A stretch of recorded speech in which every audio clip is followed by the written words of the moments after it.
So I've been editing full-time for 7 years. I work for quite literally the top 1% of content creators. And in addition to that, I run my own content agency that focuses on growing YouTube channels. But how have I been able to grow client YouTube channels from 0 to over 100,000 subscribers in less than a year? And how have I worked on videos that have quite literally generated millions upon millions of views each time and time again? Well, it quite literally all comes down to one thing: storytelling. Okay, I know it's extremely cliche, but it really isn't when we begin to unpack this for what it is. And the topic of storytelling and of becoming an exceptionally well visual storyteller, it has a lot to unpack. Here's the thing though, if you can master this skill, you can become an exceptional content creator, an exceptional video editor, a YouTuber, a writer, even a filmmaker.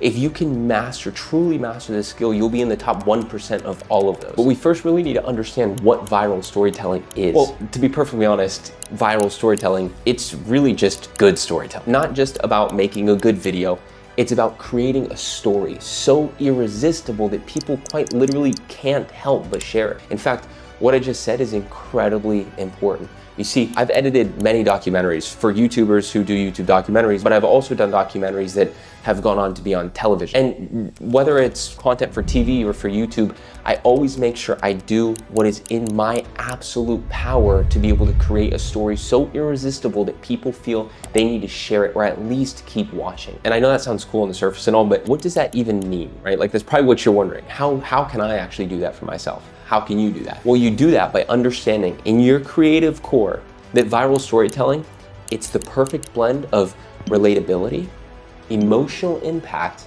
and structure. And it's really going extremely deep into each of these things that can begin to help you tell a really, really good story, create a really good video. In fact, if we break this down even more, at its core, viral storytelling, it's about connecting with your audience on a human level. In fact, I always have a list of 3 questions that I keep with me in my notes app, on my phone, on my desktop, and even on my notebook that lives on my desk. Now, the first question is, does this story resonate with people's experiences or emotions? Extremely important question.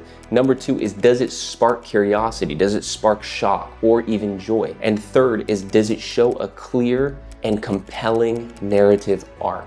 These are all extremely important to ask yourself when crafting a really good story, a viral story. In fact, to crystallize this even further so that you can really understand what this looks like in action, there's a YouTuber, one of my favorite YouTubers, who in my opinion has some of the best storytelling online. Her name is Michelle Carr, right? She creates content that I think literally hits on all of the best parts of crafting a viral story. She always piques massive interest. She has great character building in her videos, great conflict, and most importantly, she has real emotion that literally teleports you into the story to a point where you're shocked you even are watching the video on YouTube. For example, the first question that I spoke about a minute ago, does this story resonate with people's experiences or emotions? When we look at Michelle's content as an example, it hits on that all the time. She came out with a video called I Tried a Nuclear War Simulation, and man, was there some real emotion in that video. I mean, she quite literally did everything correct in that video, in my opinion. Within the first second, you're done for it. Like, she has a hold of you and you cannot break free because she grabs your attention the right way. Nuclear missiles are incoming with 10 minutes until impact. This is an attack warning. That was just 4 seconds, and she methodically grabbed your attention in that first 4 seconds and even caused a bit of shock, right? We're shocked that there's a missile incoming. We're also utterly confused, but we're equally as curious as to what in the world is happening. Paired with 2 visually appealing shots in that first 4 seconds, simply put, we're hooked. Then if we play the video from the 8-second mark to the 20-second mark, just watch. You are the President of the United States, and you have 10 minutes to make a decision that could potentially end the world. What would you do? See, she forcefully and eloquently is forcing the video to be relatable to you, to me, right? By asking a question. In a way, with such good visual storytelling, you literally have no other choice but to put yourself in her situation.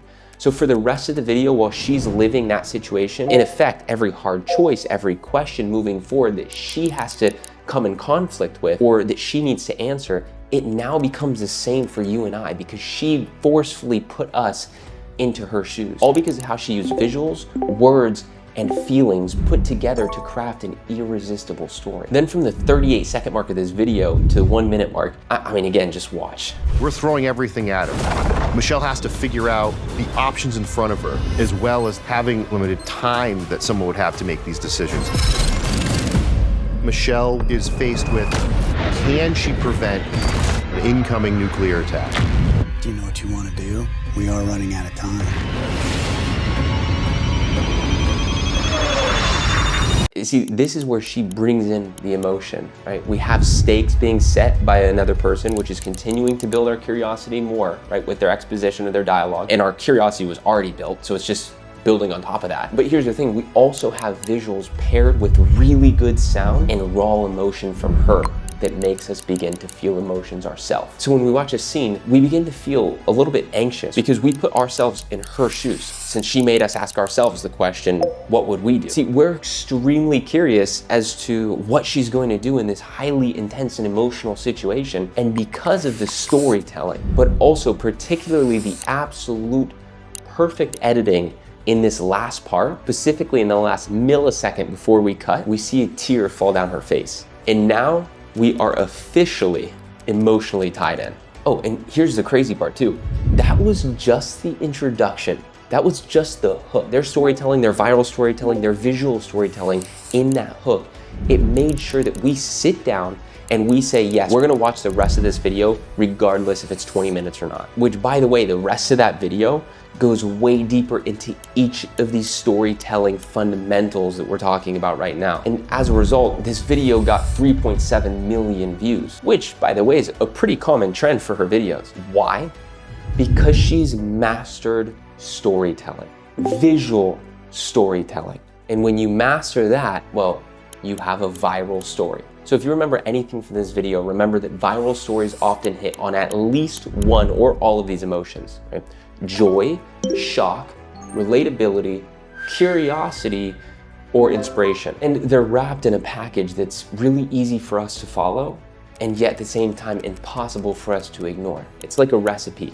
When all of the ingredients, when you're cooking, when all the ingredients are balanced, you end up with something irresistible that everyone more or less tends to love and wants to continue to. Thanks for watching. I hope this video helps you guys tell better stories because honestly, the internet really needs better storytellers.